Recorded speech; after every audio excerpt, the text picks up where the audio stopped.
चलिए, तो पिछले वीडियो में हम लोगों ने सर्किल के सवालों को डिस्कस किया। इस वीडियो में हम लोग सर्किल और वृत्त, सर्किल मतलब होता है वृत्त ही होता है, सर्किल और स्क्वायर के सवालों को डिस्कस करेंगे। सर्किल मतलब वृत्त और वर्ग, चौकोर, वर्ग मतलब चौकोर के सवालों को डिस्कस करेंगे। मिक्स सवाल इससे बनते हैं, बड़े ही महत्वपूर्ण सवाल होते हैं ये, बड़े ही महत्वपूर्ण सवाल, ठीक है ना। तो इन सवालों को हम लोग देखते हैं। पहला सवाल आप लोग नोट करें कि पहला सवाल क्या है। पहला सवाल है, नोट करें,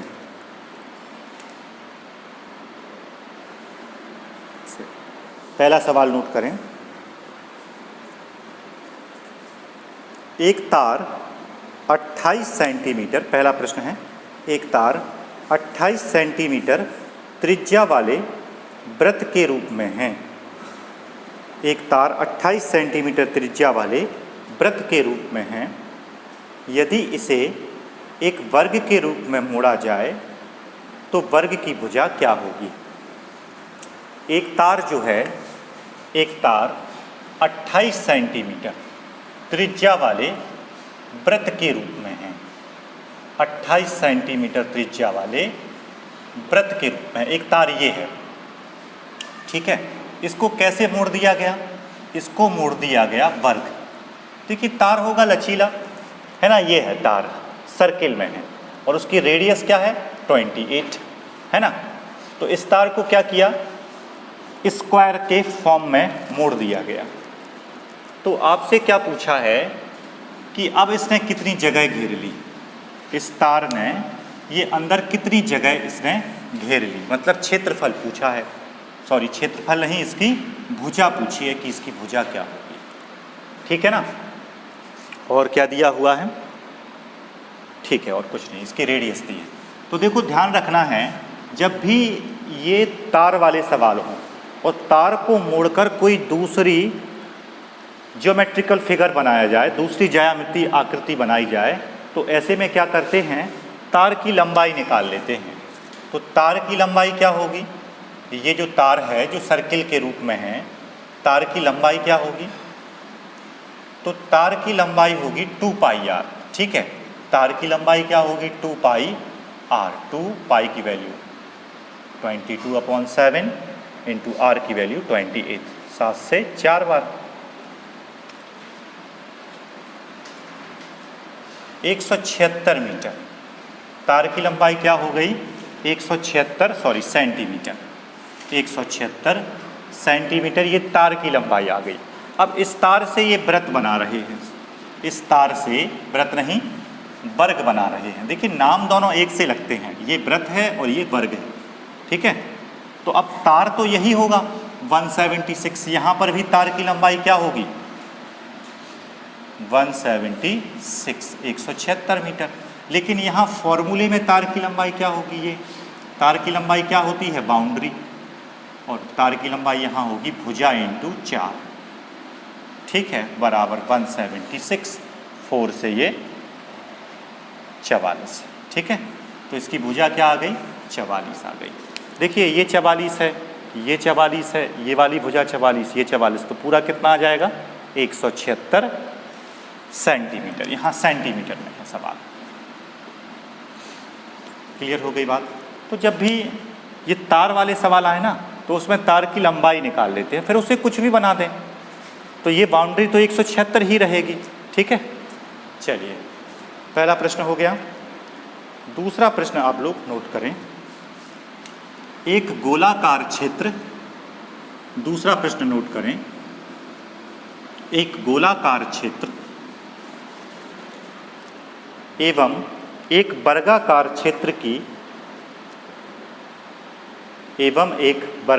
क्षेत्र की परिधि समान है, परिधि समान है। यदि वर्गाकार क्षेत्र का क्षेत्रफल 484 वर्ग मीटर है, वर्गाकार क्षेत्र का क्षेत्रफल 484 वर्ग मीटर है, तो गोलाकार क्षेत्र का क्षेत्रफल बताइए। तो गोलाकार क्षेत्र का क्षेत्रफल बताइए, ये आपको बताना है। ठीक है, तो देखिए पहले तो डायग्राम बनाते हैं, और डायग्राम कैसे, जो दिया है उसी के अकॉर्डिंग। क्या दिया है, एक गोलाकार क्षेत्र एवं एक वर्गाकार क्षेत्र, एक गोलाकार क्षेत्र और एक वर्गाकार क्षेत्र। इनकी परिधियां समान हैं। परिधि समान है मतलब ये लंबाई, बाउंड्री, परिधि समान है, परिधियां समान हैं। और क्या दिया हुआ है, जो वर्गाकार क्षेत्र है ना, इसका क्षेत्रफल दिया हुआ है। वर्गाकार क्षेत्र का क्षेत्रफल, ये जगह कितनी है, 484। ठीक है, तो जो दिया रहता है उसका फॉर्मूला तो लगाते ही हैं। और क्षेत्रफल होता क्या है वर्गाकार क्षेत्र का, भुजा का स्क्वायर बराबर 484। तो बताइए भुजा क्या होगी, 484 का स्क्वायर रूट निकालेंगे। 484 का स्क्वायर रूट, तो ये आ गया 22।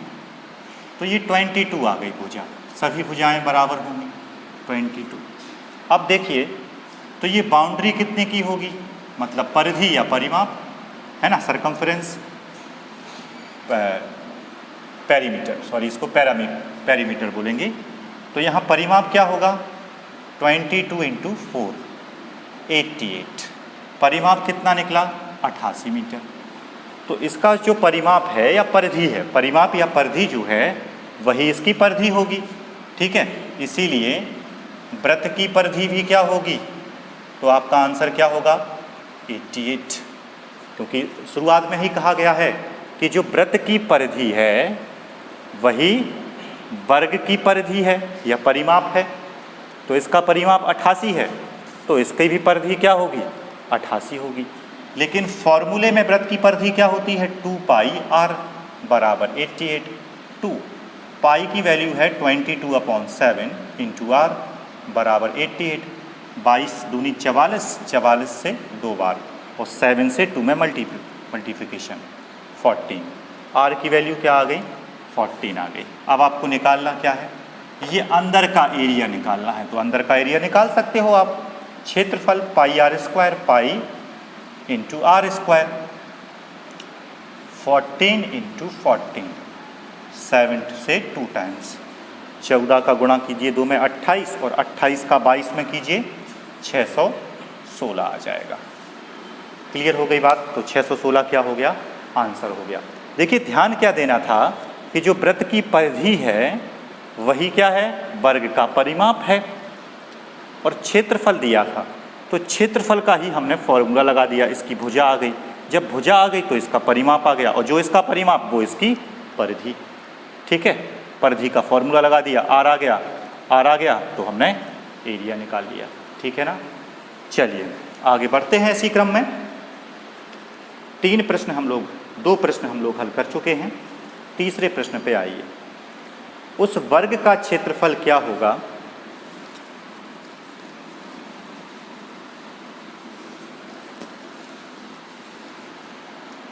तीसरे प्रश्न पे आइए।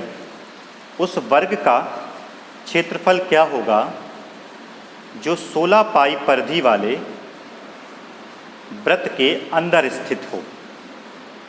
आई रिपीट अगेन, उस वर्ग का क्षेत्रफल क्या होगा, उस वर्ग का क्षेत्रफल क्या होगा जो 16 पाई परिधि वाले एक वृत्त के अंदर स्थित हो। 16 पाई परिधि वाले एक वृत्त के अंदर स्थित हो। देखिए ये वृत्त है, सर्किल है, इस वृत्त के अंदर क्या स्थित है, वर्ग, चौकोर स्थित है। तो इसका क्षेत्रफल निकालना है, चौकोर का क्षेत्रफल। सवाल को फिर से सुन लीजिए, उस वर्ग का क्षेत्रफल क्या होगा, वर्ग, स्क्वायर। उस वर्ग का क्षेत्रफल क्या होगा, ये जगह ये निकालनी है। उस वर्ग का क्षेत्रफल क्या होगा जो कहाँ स्थित है, 16 पाई परिधि वाले एक वृत्त के अंदर। वृत्त की परिधि क्या है, वृत्त की परिधि है 16 पाई, और फॉर्मूले में वृत्त की परिधि होती है 2πr बराबर 16 पाई। पाई से पाई कैंसिल, 2 से 8। तो रेडियस क्या होगी इस वृत्त की, अब देखिए ये जो वृत्त है इसकी रेडियस क्या होगी, ये केंद्र हो गया, ये रेडियस कहलाती है, ये रेडियस, ठीक है। या फिर इस कोने से मिला दो, ये भी रेडियस है, तो ये रेडियस कितनी है, 8 है। और इस केंद्र से यहाँ पर भी मिला दें तो ये भी क्या होगी, 8 होगी। देखिए ये रेडियस 8, रेडियस 8 और रेडियस 8। जो वृत्त होती है सभी त्रिज्याएं बराबर होती हैं, और त्रिज्या क्या कहलाती है, केंद्र से परिधि को मिलाने वाली रेखा। तो ये परिधि है, चाहे आप यहाँ मिला दीजिए चाहे यहाँ, तो ये 8 हो गई और ये 8 हो गई। तो देखिए ये 16 हो गया। वृत्त का व्यास क्या हो गया यहाँ पर, वृत्त का व्यास, वृत्त का व्यास हो गया यहाँ पर 16, ठीक है। वृत्त का व्यास 16 हो गया। लेकिन जो वृत्त का व्यास है वो वर्ग का विकर्ण हो गया, वर्ग का विकर्ण। देखिए ये डायगोनल नहीं हो गया, स्क्वायर का डायगोनल, वर्ग का विकर्ण 16 है ना। ये जो वर्ग है इस कोने से इस कोने को मिला दिया जाए तो ये विकर्ण ही होता है। तो वर्ग का विकर्ण क्या हो गया, 16। यहाँ देख लीजिए, तो वर्ग का विकर्ण क्या हो गया, 16 हो गया वर्ग का विकर्ण। और विकर्ण का फॉर्मूला क्या होता है वर्ग के विकर्ण का, √2 इंटू भुजा बराबर 16। तो भुजा बराबर क्या हो जाएगा, 16/√2, ठीक है। इस वर्ग की भुजा आ गई 16/√2। फिर इस वर्ग का एरिया निकालना है, ठीक है। ये जो वर्ग है, ये जो सैडेड पोर्शन, ये जगह निकालनी है वर्ग चौकोर के अंदर। तो क्षेत्रफल क्या होता है वर्ग का क्षेत्रफल, भुजा का स्क्वायर, तो 16/√2 का स्क्वायर, ठीक है। 16 का स्क्वायर 256 और √2 का स्क्वायर 2, 128, ठीक है। ये आ जाएगा आपका आंसर। वर्ग का क्षेत्रफल निकालना था, वर्ग का क्षेत्रफल, भुजा का स्क्वायर 128, ठीक है ना। तो ये हो चुका अपना आंसर 128। बात समझ में आ गई है, नोट कर लें इसको। देखिए पॉज करके क्या किया करे, स्क्रीनशॉट ले लिया करे, उसको फिर नोट कर लिया करे, आसान तरीका होता है, जानते भी होंगे आप लोग। चलिए अगला सवाल नोट करें। 28 सेंटीमीटर भुजा वाले वर्ग के भीतर, 28 सेंटीमीटर भुजा वाले वर्ग के भीतर, वर्ग के भीतर बनाए जा सकने वाले सबसे बड़े वृत्त का क्षेत्रफल क्या होगा। चौथा प्रश्न है ये, 28 सेंटीमीटर भुजा वाले वर्ग के भीतर, 28 सेंटीमीटर भुजा का वर्ग है, सभी भुजाएं 28 होंगी। इसके अंदर हमें बड़े से बड़ा वृत्त बनाना है। तो बड़े से बड़ा वृत्त क्या होगा, जो उसकी भुजाओं को स्पर्श करता हुआ जाए, जो उसकी भुजाओं को स्पर्श करता हुआ जाए, ठीक है। तो बड़े से बड़ा वृत्त बनाना है। तो इस वृत्त का क्षेत्रफल क्या होगा, केवल अंदर का, जो सर्किल के अंदर है, इसका क्षेत्रफल क्या होगा। तो उसके लिए तो रेडियस चाहिए। तो देखिए ये वृत्त का केंद्र हो गया और ये हमने ऐसे मिला दिया, केंद्र से एक रेखा गुजार दी केंद्र से, तो ये क्या कहलाएगा, व्यास। तो यहाँ पर वर्ग की जो भुजा है वो क्या है, वृत्त का व्यास दिखाई दे रहा है। वर्ग की भुजा और वृत्त का व्यास क्या होगा, 28। जो वर्ग की भुजा है वही वृत्त का व्यास है। तो यहाँ वृत्त की रेडियस क्या होगी, रेडियस 22/2 40, ठीक है। इस वृत्त की त्रिज्या क्या होगी, वृत्त की त्रिज्या 40। फिर क्या निकालना है हमें, है ना, त्रिज्या नहीं हो जाएगी ये 14, 40। हमें इस वृत्त का क्षेत्रफल निकालना है। तो वृत्त का क्षेत्रफल क्या होगा, बड़ा ही आसान हो जाएगा। वृत्त का क्षेत्रफल पाई r², 14 × 14, 7 से 2 टाइम्स, और ये 616। क्लियर हो गई बात। चलिए नोट करिए इसको।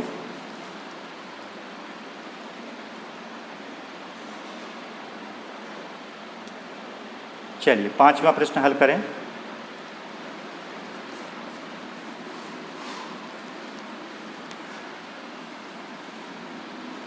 44 सेंटीमीटर, अगला प्रश्न है 5वां, 44 सेंटीमीटर परिमाप वाले एक वर्ग और 44 सेंटीमीटर परिधि वाले एक वृत्त में किसका क्षेत्रफल अधिक है और कितना?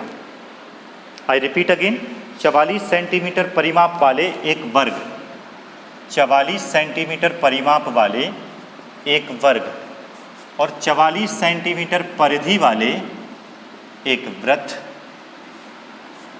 ये जो वर्ग है इसका परिमाप है 44 और एक वृत्त है इसकी परिधि है 44।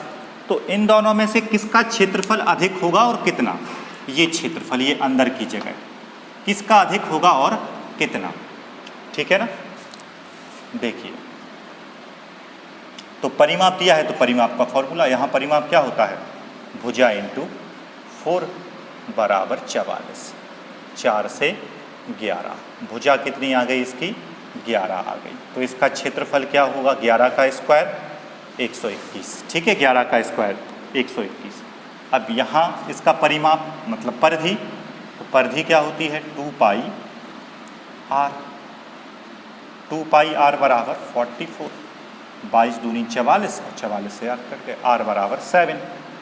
सर्किल का एरिया क्या होगा? क्षेत्रफल पाई आर स्क्वायर, 7 से 7, 154, 154। मतलब ये जगह कितनी है? 154 और ये जगह कितनी है? ये एरिया 121। तो किसका एरिया अधिक होगा? आपका आंसर होगा सर्किल का, वृत्त का एरिया ज़्यादा होगा। और कितना ज़्यादा होगा? तो माइनस कर दीजिए, 154 में से 121, 33 वर्ग सेंटीमीटर स्क्वायर ज़्यादा होगा। ठीक है ना। चलिए नोट करें इसको।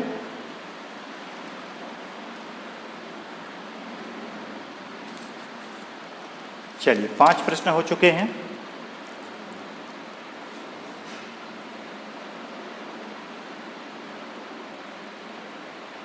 चलिए 6वें प्रश्न पे आइए।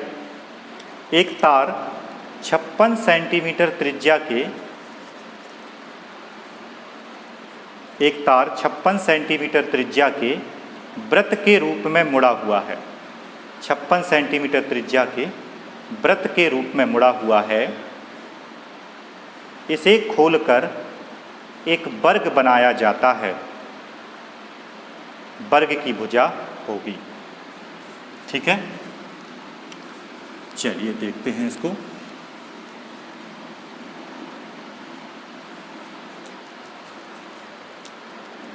एक तार 56 सेंटीमीटर त्रिज्या के वृत्त के रूप में है, 56 सेंटीमीटर जो त्रिज्या है उसके वृत्त के रूप में है, 56 सेंटीमीटर त्रिज्या के वृत्त के रूप में है। ठीक है, और इसको मोड़कर क्या बनाया जाता है? एक वर्ग बनाया जाता है। इसको मोड़कर एक वर्ग बनाया जाता है। ठीक है, तो वर्ग की भुजा क्या होगी? वर्ग की भुजा क्या होगी? ठीक है, तो क्या करते हैं, जब भी ये तारों को मोड़कर कोई आकृति बनाई जाती है तो तार की लंबाई निकाल लेते हैं। तो इस तार की लंबाई नहीं निकाल पाओगे आप लोग। कैसे निकालोगे तार की लंबाई? तार की जो लंबाई होगी वो होगी 2 पाई आर। 2 पाई की वैल्यू 22/7 और आर की वैल्यू है 56। 7 से ये 8 बार, 8 दूनी 16, 16 दूनी 32 और दूनी 32 और 1, ये कितना हो गया? दूनी 16, 352 सेंटीमीटर, 352 सेंटीमीटर। तार की लंबाई क्या होगी? 352 सेंटीमीटर। तो यही तार तो ये है और इससे क्या बनाया गया? एक वर्ग बनाया गया। तो यहाँ भी तार की लंबाई क्या होगी? 352। लेकिन यहाँ जो तार की लंबाई है ये फॉर्मूले में क्या होगी? भुजा गुणा 4। अगर ये हमें तार की लंबाई निकालना है तो ये भुजा चारों भुजाएं बराबर हैं, तो भुजा इंटू 4 बराबर 352। 4 अट्ठे 32 और 4 अट्ठे 32। ठीक है, 88 ये आ गया।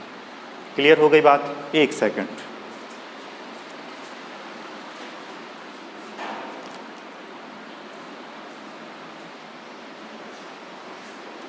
चलिए अगला प्रश्न लिखते हैं।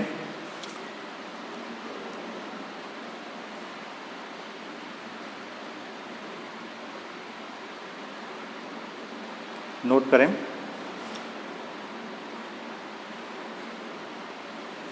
किसी वृत्त का क्षेत्रफल एक वर्ग के क्षेत्रफल के बराबर है। किसी वृत्त का क्षेत्रफल एक वर्ग के क्षेत्रफल के बराबर है। किसी वृत्त का क्षेत्रफल है ना, 7वां प्रश्न है ये। किसी वृत्त का क्षेत्रफल एक वर्ग के क्षेत्रफल के बराबर है। वर्ग की भुजा और वृत्त की त्रिज्या की लंबाइयों का अनुपात होगा। आई रिपीट अगेन, किसी वृत्त का क्षेत्रफल और एक वर्ग का क्षेत्रफल बराबर है। किसी वृत्त का क्षेत्रफल और वर्ग का क्षेत्रफल कैसा है? बराबर है। ठीक है, ये दिया है। वर्ग की भुजा और वृत्त की त्रिज्या का लंबाइयों का अनुपात पूछा है। देखिए, क्षेत्रफल बराबर है दोनों का। इसका क्षेत्रफल क्या होगा? पाई आर स्क्वायर। इसकी रेडियस आर मान ली, इसकी भुजा ए मानते हैं, तो इसका क्षेत्रफल क्या होगा? ए स्क्वायर। ठीक है, ए स्क्वायर इंटू 1 भी लिख सकते हैं। आगे यहाँ इस तरफ भी लिख सकते हैं, ए स्क्वायर इंटू 1 बराबर पाई इंटू आर स्क्वायर। देखिए, ए स्क्वायर अपॉन में r square, pi upon 1, a square upon r square. ये दोनों स्क्वायर हटा देंगे तो यहाँ पर क्या आ जाएगा? Square root. तो पाई का स्क्वायर रूट पाई ही होगा और एक का क्या होगा? 1 होगा। देखिए, यही पूछा था, वर्ग की भुजा और त्रिज्या में अनुपात। तो वर्ग की भुजा क्या है? रूट पाई, और त्रिज्या क्या है? 1 है। ये होगा आंसर। ठीक है ना? चलिए लास्ट क्वेश्चन देखते हैं। यदि किसी तार को एक वर्ग के रूप में मोड़ा जाता है, लास्ट क्वेश्चन, एक तार को एक वर्ग के रूप में मोड़ा जाता है। यदि किसी तार को एक वर्ग के रूप में मोड़ा जाता है तो उस वर्ग का क्षेत्रफल 81 वर्ग सेंटीमीटर है।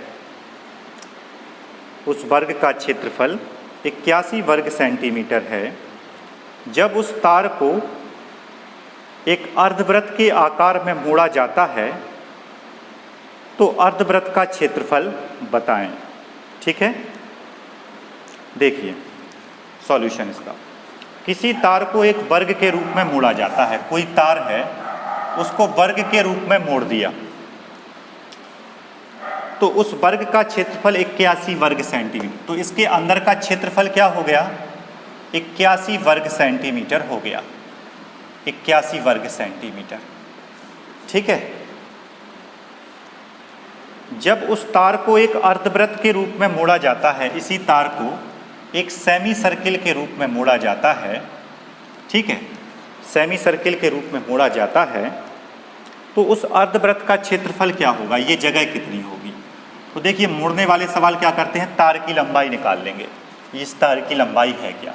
क्योंकि तार की लंबाई उतनी ही होगी, वो परिवर्तित नहीं होगी। ये तार की लंबाई और ये वाले तार की लंबाई बराबर होगी। तो ये कैसे निकलेगी? तो इसके लिए भुजा चाहिए। तो भुजा कैसे मिलेगी? क्षेत्रफल का फॉर्मूला भुजा का स्क्वायर 81। तो भुजा कितनी हो जाएगी? √81। 81 मतलब 9। तो बताइए इसका परिमाप क्या हो जाएगा? 9 चौके 36।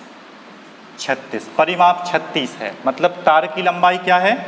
36 तार की लंबाई। तो यहाँ पर भी तार की लंबाई 36 होगी, तार की लंबाई 36। लेकिन फॉर्मूले में तार की लंबाई क्या होगी? इस अर्धवृत्त का परिमाप। तार की लंबाई क्या होगी? अर्धवृत्त का परिमाप। पाई आर प्लस 2r बराबर 36। आर कॉमन ले लिया है ना, पाई प्लस 2 बराबर 36 आर।